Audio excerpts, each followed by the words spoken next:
My wife has been disappearing once a month for 22 years, and I just discovered who she's been secretly visiting. I feel like my entire marriage has been built on a lie, and the worst part is, I don't know if I'm allowed to be angry about it. I'm a 52-year-old man, and I've been married to my wife, Linda, for 24 years. We met at a mutual friend's birthday party when we were both in our late 20s, and I knew from the moment I saw her that she was the one. She was quiet, a little guarded, but there was something about her that made me want to know everything.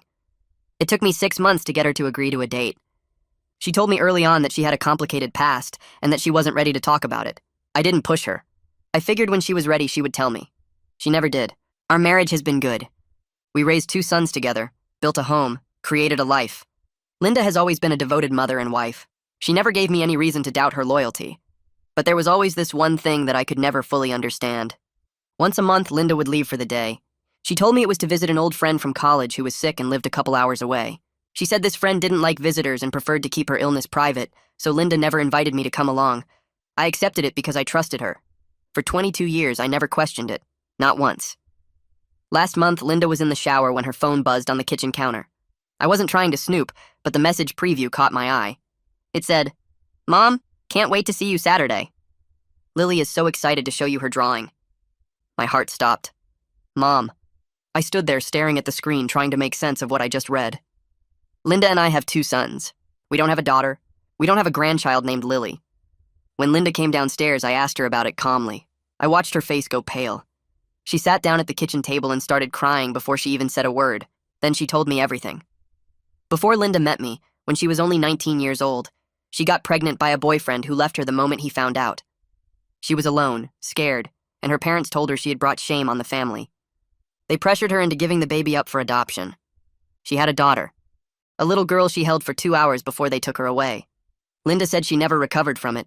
She said she thought about that baby every single day for years, wondering where she was, if she was happy, if she was loved. When our oldest son was born, Linda said holding him brought back all the grief she thought she had buried. A few years into our marriage, Linda hired someone to find her daughter. The girl was 6 years old at the time, living with a loving family in another state. Linda didn't want to disrupt her life, so she kept her distance. But when her daughter turned 18, she reached out. She wanted to know her birth mother.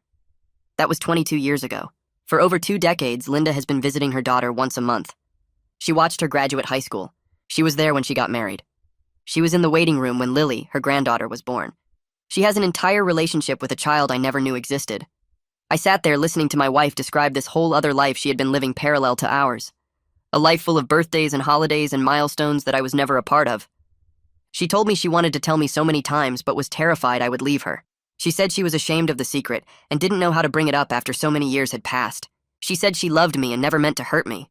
I believe her, but I also feel like I'm mourning a version of my wife that never existed. The woman I thought I knew completely had an entire chapter of her life hidden from me. She has a daughter. I have a stepdaughter I've never met. My sons have a half-sister they know nothing about.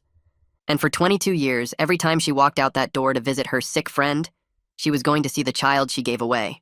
I haven't told her what I've decided yet. I don't even know what I've decided. But she's been asking me every day if we're going to be okay. And honestly, I don't know how to answer her. I moved my clothes into the guest room that first night and barely slept. Every time I closed my eyes, I saw Linda walking out the door with her purse over her shoulder, telling me she'd be back by dinner. I counted backward through the years, trying to remember specific trips. The time she left on Tom's birthday weekend because her friend was having a bad day. The time she missed Jake's soccer championship because her friend needed her. All those moments I thought showed Linda's loyalty to an old friendship were actually her choosing her secret daughter over our family. I lay there in the dark, going through every monthly absence like flipping through a photo album, except now every picture had been ruined. On the second day, I went to work but couldn't focus. My coworkers asked if I was feeling okay and I told them I had a stomach bug.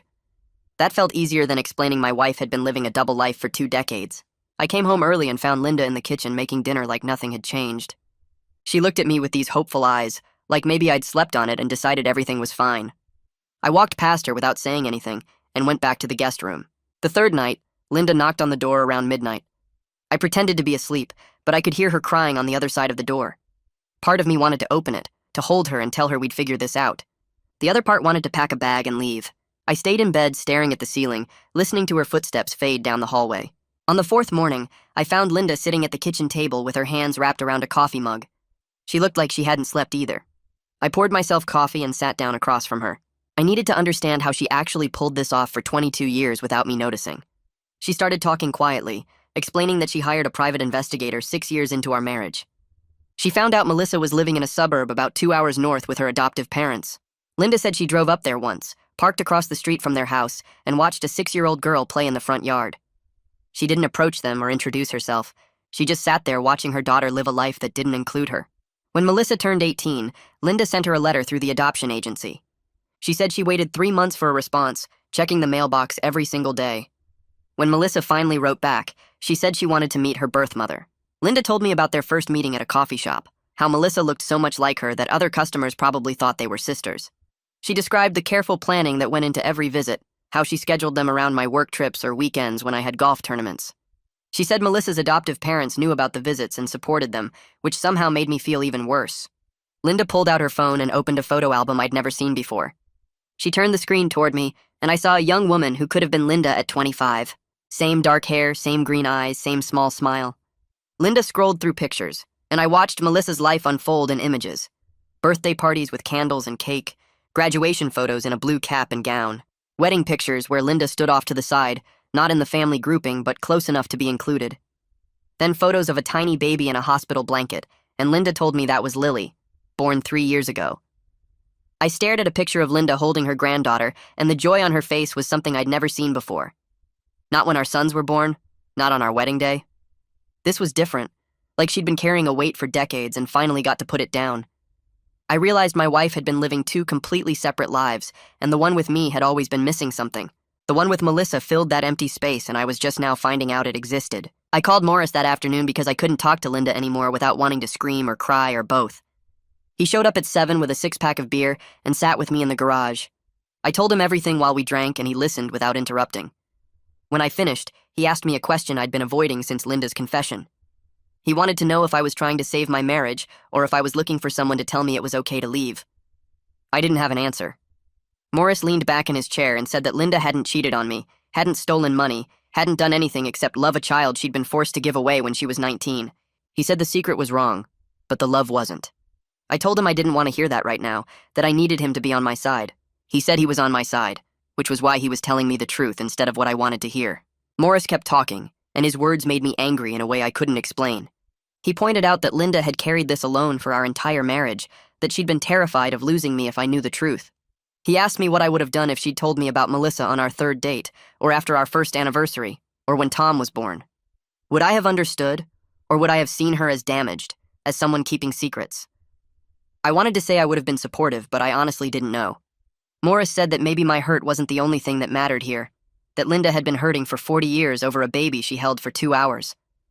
His words planted something in my mind that I didn't want there, the idea that I might not be the victim in this situation. Or at least not the only victim. I finished my beer and told Morris I needed to be alone. He left, and I sat in the garage until after midnight, thinking about everything he'd said and hating that he was probably right. Linda came to me 2 days later while I was reading in the living room. She stood in the doorway looking nervous, and then she asked if she should cancel her next visit to Melissa. It was scheduled for Saturday, 5 days away. I looked at her and realized she was asking for permission, like I had any right to tell her she couldn't see her own daughter. I told her to go because I needed space anyway, and she nodded and left the room. After she walked away, I felt sick. I'd just given permission for the lie to continue, for her to keep living this double life. Except it wasn't a lie anymore because I knew about it now. But it still felt like deception, like I was agreeing to be the husband who stayed home while his wife visited the family he wasn't part of. I spent the next 5 days dreading Saturday, knowing that when she left, I'd be sitting in our house imagining what she was doing with them. Saturday morning came and Linda left at 8. She kissed my cheek before she walked out, something she used to do every time she left for her monthly visit. Now I knew she'd been kissing me goodbye before going to see Melissa. I sat on the couch after she left and tried to read, but I couldn't focus. I kept picturing Linda walking into Melissa's house, hugging her daughter, playing with Lily. I imagined Lily calling her grandma, the same way our son's future kids would someday. Except Lily got there first and Linda had been her grandmother for 3 years without me knowing. The jealousy surprised me because I didn't expect to feel territorial about a title. But I did. I was jealous of Melissa for having Linda's attention one day every month. I was jealous of the relationship they'd built while I thought my wife was visiting a sick friend. I was even jealous of a 6-year-old girl who got to know her grandmother when my sons didn't even know they had a half-sister. The feelings made me ashamed, but I couldn't shake them. Linda came home around 7 that evening. She walked in with this careful expression, like she was waiting to see if I'd be angry or cold or silent. She set her purse on the counter and told me she'd told Melissa everything. She said Melissa knew now that I hadn't known about her, that Linda had kept her a secret for 22 years. I felt my stomach drop because this abstract situation had suddenly become real. It wasn't just Linda's secret daughter anymore. It was a real person who knew about me, who knew her mother had hidden her existence from her husband. Linda said Melissa wanted to meet me. She wanted to know her mother's husband, to understand the family Linda had built after giving her up. The request made everything worse because now I had to decide if I was ready to meet this woman, to look at her face and see my wife's features on someone I'd never known existed. I told Linda I needed time to think about it, and she nodded and went upstairs. I stayed in the kitchen, feeling like my life was spinning out of control. I decided to tell Tom first because he'd always been the more emotionally mature one, even as a kid.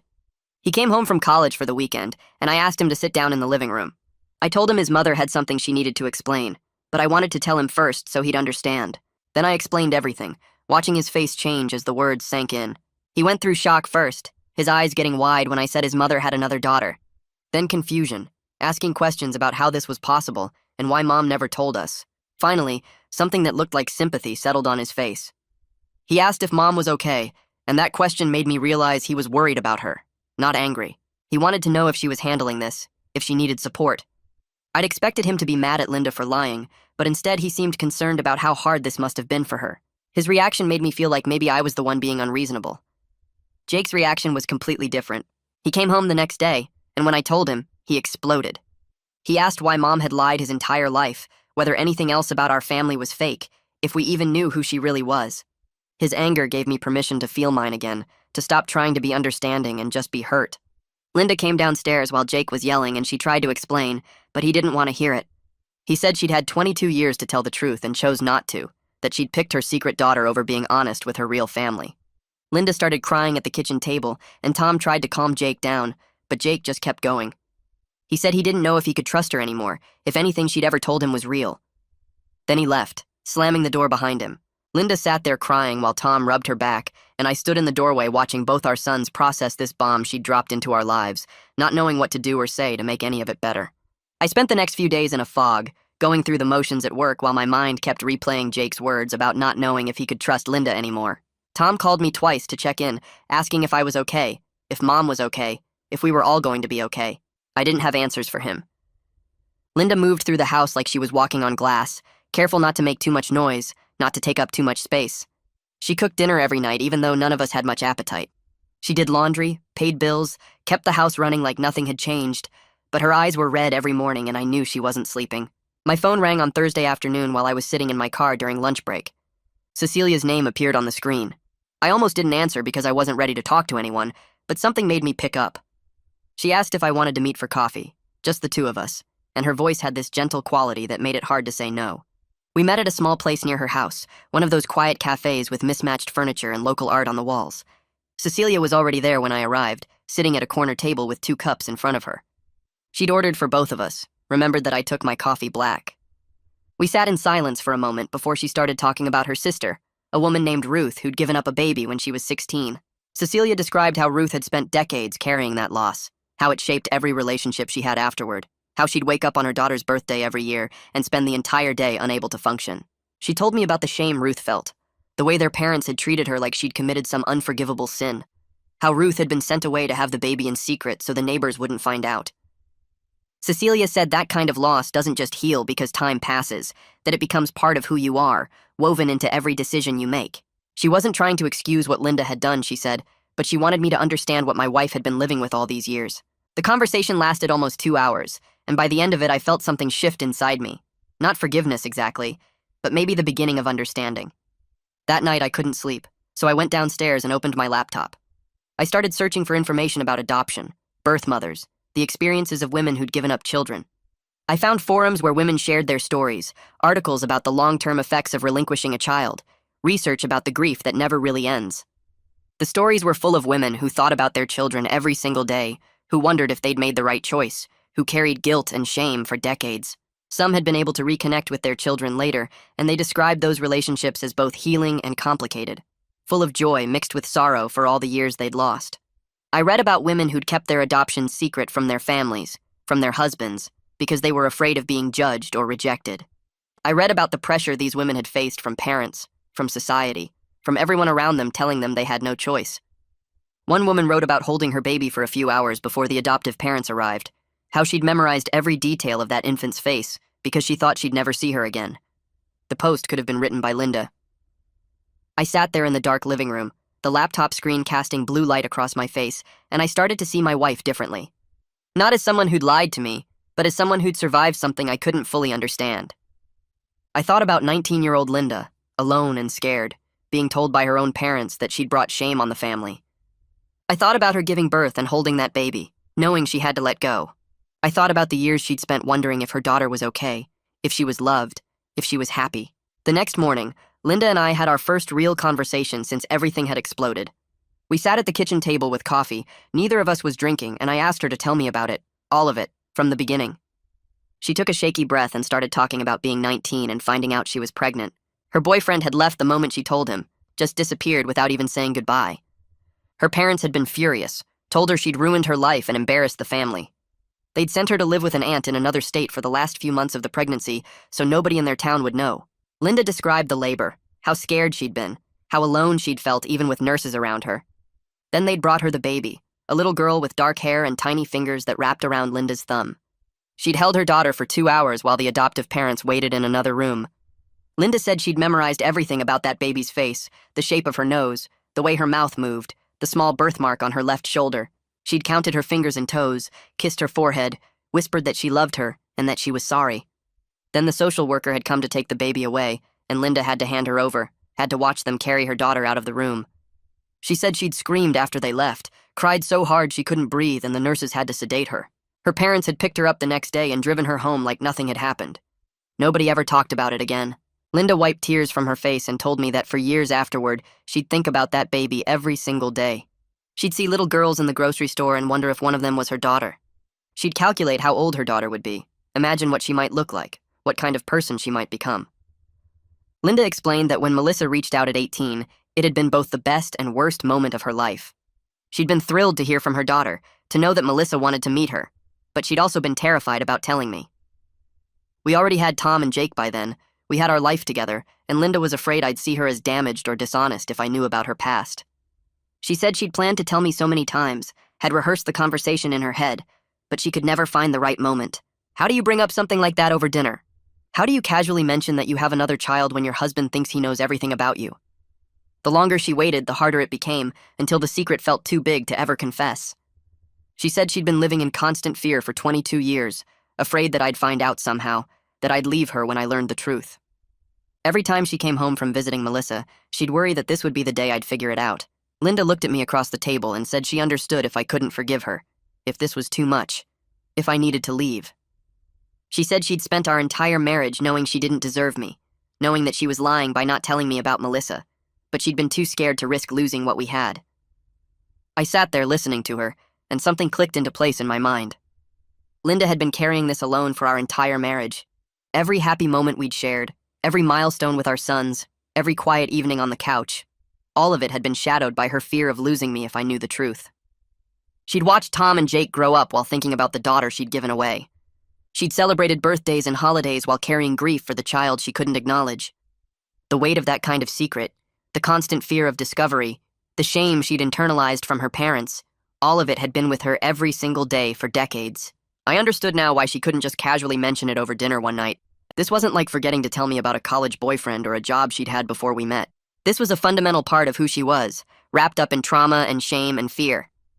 The secret had become so big, so heavy, that there was no easy way to confess it. I looked at my wife, really looked at her, and saw the toll this had taken. The lines around her eyes, the way she carried herself like she was always bracing for something bad to happen, the careful way she moved through our life together. She'd been living in fear for 24 years and I'd never noticed. Morris called me that weekend and suggested couples counseling. I told him I didn't think it would help, that this wasn't something a therapist could fix, but he pushed back.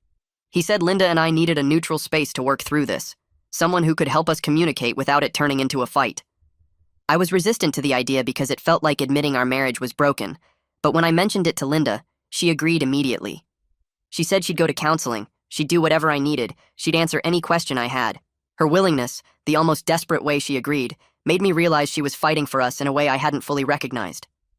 We found someone named Joyce Wheeler who had good reviews and could see us quickly. The first session was awkward, both of us sitting on opposite ends of a couch in Joyce's small office, not sure where to start. Joyce asked us to explain what had brought us in, and Linda told the whole story while I sat there listening to her describe our marriage from her perspective. Joyce didn't judge or take sides. She just listened and asked questions that made us both think about things differently. By the end of that first hour, I felt like maybe we could actually talk about this without it exploding into anger and tears. Having a neutral space to voice everything, to say the things we'd been holding back, made the conversations less intense. We went back to Joyce the following week, and then again the week after that. In our third session, Joyce asked me what I was afraid of if I met Melissa. I'd been avoiding thinking about that question, but sitting there in her office with Linda next to me, I finally admitted it. I was scared of seeing how much Linda loved her. I was afraid that when I met Melissa, I'd see something in Linda's face that I'd never seen before. Some kind of love or connection that she'd never had with our sons. Joyce leaned forward and said something that stuck with me. She said love isn't finite, that Linda loving Melissa doesn't mean she loves me or Tom or Jake any less. Love doesn't work like a pie where each person gets a smaller slice when someone new is added. Linda can love all of us completely without any of that love being diminished. The idea seemed obvious once Joyce said it out loud, but I'd been operating under the assumption that Linda's love for Melissa somehow took something away from us. I'd been jealous of a woman I'd never met because I thought she was taking something that belonged to me and our sons. After that session, I told Linda I'd meet Melissa, but I needed it to be just the three of us first. No Lily, no Arnold, no extended family. I couldn't handle performing for an audience, pretending everything was fine when I was still processing all of this. Linda looked both relieved and scared when I said it, and I realized this meeting was just as hard for her as it was for me. She'd kept these two parts of her life separate for so long that bringing them together felt dangerous. What if Melissa and I didn't get along? What if seeing us together made Linda's fear of losing one of us feel more real? I could see all of that playing out on her face, but she nodded and said she'd arrange it. She'd talk to Melissa and we'd find a time that worked for everyone. Tom came home the following weekend and asked if we could talk. He said he'd been thinking about everything, about Mom's secret and Melissa and all of it. Then he told me he wanted to meet his half-sister eventually. Jake had said the same thing in a text message the day before, though his message had been shorter and less emotional. Tom seemed genuinely curious about this whole other person who shared his DNA, asking questions about what Melissa was like, what she did for work, whether she looked like Mom. His acceptance of the situation made me feel like I was the one being stubborn, the only person in our family who couldn't move forward. Our sons had processed this bomb and decided they wanted to know their half-sister, while I was still struggling with the basic idea of meeting her. Their willingness to embrace this new reality made me feel both proud of them and ashamed of myself for taking so long to get to this point. The meeting happened 2 weeks later at a quiet restaurant halfway between our homes. Linda had picked the place carefully, somewhere neutral where none of us would feel like we had home advantage. I was nervous the entire drive there, my hands tight on the steering wheel while Linda sat in the passenger seat giving me worried glances. We arrived first and got a table in the back corner, away from other diners. Then Melissa walked in, and I felt my breath catch because she looked so much like Linda. Same dark hair, same eyes, same way of holding her shoulders slightly hunched like she was protecting herself from something. She was nervous. I could tell by the way she kept fidgeting with her purse strap as she walked toward our table. Linda stood up and hugged her, and I watched them embrace, saw the easy affection between them that came from 22 years of monthly visits. Then Melissa turned to me and held out her hand. She thanked me for being willing to meet her, said she knew this must be hard, that she appreciated me giving her a chance. Her words made me feel guilty because she was thanking me for something I should have done weeks ago, for being willing to meet someone who was part of my wife's life, and therefore part of mine. We sat down at the table and I ordered coffee just to have something to do with my hands. Melissa ordered tea and Linda got water, and we all stared at the menus like they contained answers to questions none of us knew how to ask. The server came by and took our orders and left, and then it was just the three of us sitting in this uncomfortable silence that felt heavy. Melissa spoke first, asking me about my work and where I grew up. Basic getting-to-know-you questions that felt strange given the situation. I answered because what else was I supposed to do, telling her about the engineering firm where I'd worked for 20 years and about growing up in Ohio. She told me she worked as a teacher, 3rd grade, and that she loved kids even though they drove her crazy sometimes. She talked about her adoptive parents, how they raised her in a small town and gave her piano lessons and took her camping every summer. She said they were good people who loved her completely and never made her feel like she was anything other than their daughter. But she also said there was always this empty space inside her, this wondering about where she came from and who her birth mother was. When Linda reached out after Melissa turned 18, it filled something that had been missing her whole life. Melissa looked at Linda when she said this, and I saw the way my wife's eyes got wet. Melissa said she understood why Linda gave her up, that she didn't blame her for making an impossible choice when she was just a kid herself. She said meeting Linda had given her answers to questions she'd carried around since she was old enough to understand adoption. The way she talked about it made me realize this wasn't just some side relationship for Linda, it was healing something broken inside both of them. I sat there listening to Melissa describe what it meant to finally know her birth mother, and I started to understand why Linda couldn't walk away from this. It wasn't about choosing Melissa over me or our sons, it was about fixing something that got shattered when she was 19 years old. We ate lunch and talked about safer things, like Lily's kindergarten class and Arnold's job in IT and the house they bought last year. Melissa showed me pictures on her phone of Lily at her dance recital, and I could see Linda in the little girl's face. After we paid the bill and walked out to the parking lot, Melissa hugged Linda and then turned to me. She thanked me again for meeting her and said she hoped we could do this again sometime, that she wanted to know the man her mother married. I nodded because I didn't trust my voice, and then Linda and I got in the car. We drove in silence for the first 20 minutes, neither of us knowing what to say. Linda kept glancing at me like she was trying to read my face, trying to figure out if this meeting had made things better or worse. Finally, I said that Melissa seemed like a good person, that I could see why Linda wanted to be part of her life. Linda's hands started shaking on the steering wheel, and tears ran down her face. She pulled over into a gas station parking lot and just sat there crying, these big gulping sobs that shook her whole body. I reached over and put my hand on her shoulder, and she grabbed it with both of hers, holding on like I might disappear if she let go. She said she was sorry over and over, that she never meant to hurt me, that she loved me and our boys more than anything. I believed her because I could hear it in her voice, could feel it in the way she held my hand. We sat there in that parking lot for 15 minutes while she cried, and I tried to figure out what I was feeling. It wasn't anger anymore, or at least not the same kind of anger I'd felt when I first found out. It was something more complicated, this mix of hurt and understanding that didn't cancel each other out, but existed together. When Linda calmed down enough to drive, we went home and I told her we needed to go back to Joyce's office, that we needed help figuring out how to move forward from here. Joyce met with us 3 days later and asked us both what we wanted our marriage to look like going forward. Linda said she wanted to stop hiding, that she wanted to share her relationship with Melissa, instead of keeping it secret. She said she'd tell me before every visit, show me pictures if I wanted to see them, include me in that part of her life if I was willing. I said I needed regular check-ins about how we were both feeling, that I couldn't handle another 22 years of secrets, even small ones. Joyce helped us create an actual plan, writing down things like honesty and communication, and acknowledging that rebuilding trust takes time. Linda agreed to be completely open about her visits with Melissa, and I agreed to stop punishing her for being afraid all those years ago. Joyce said we were both going to have bad days, days where the hurt felt fresh again, or where Linda's guilt overwhelmed her. She said that was normal and didn't mean we were failing, it just meant we were doing hard work. We left that session with a piece of paper that had our plan written on it, and Linda folded it carefully and put it in her purse like it was something precious. 3 months passed and things got slowly better between us. Linda started telling me about her visits with Melissa, showing me pictures of Lily and talking about what they did together. It still hurt sometimes, but less than before, and I found myself actually curious about this daughter my wife had been visiting for 2 decades. Tom and Jake both met Melissa separately, and they came home talking about their half-sister like she'd always been part of our family. Jake said she was cool, and that Lily was cute, and Tom spent an hour telling me about their conversation about teaching and education. Watching my sons accept Melissa so easily made me feel like I needed to do better, like I was the only one still holding on to hurt that everyone else had moved past. Linda suggested we host a family dinner with everyone, all of us together in one place for the first time. The idea scared me, but I said yes because I knew we couldn't move forward if I kept everyone in separate boxes.